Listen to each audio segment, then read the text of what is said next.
We found high levels of contamination both on site where the material is being processed and in the immediate environments around there. This consisted of a whole range of organic chemicals as well as many heavy metals. In fact, these were some of the most contaminated samples that have been through our laboratory in the last few years. In both India and China, we found very similar processes, some minor differences, but essentially the ways the materials were being reprocessed was very similar. And not surprisingly, we found very similar levels of pollution and the type of pollutants. And heavy metals like lead, cadmium and mercury, both within the work environment and in the immediate environments around. And also the similar sort of organic chemicals, the brominated flame retardants and the like, in the environments around these places.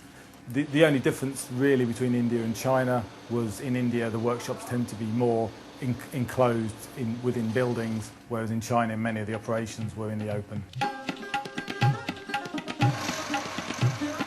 Many of these chemicals are very toxic, some at extremely low levels, and people working in these environments can breathe in dusts or through contamination onto food and things like that can actually ingest these chemicals.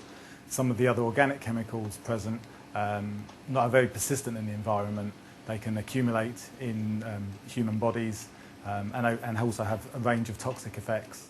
Metals like lead and mercury are particularly toxic to the nervous system, primarily on the developing nervous system in children, and effects have been seen even at low levels, things like affecting the IQ of children. Heavy metals like cadmium are toxic to the kidneys, and the effects will accumulate over time with ongoing exposures.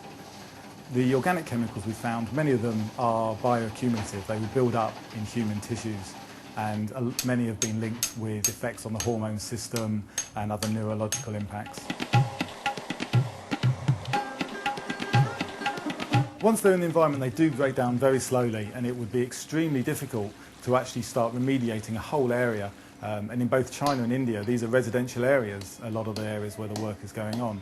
And really, the way to stop it is to stop it at the production side. The reason these chemicals are being exposing workers and also the environment is because they're being put into the products in the first place. It's possible to substitute them, and if they weren't in the products, they wouldn't be then released upon the recycling of the materials.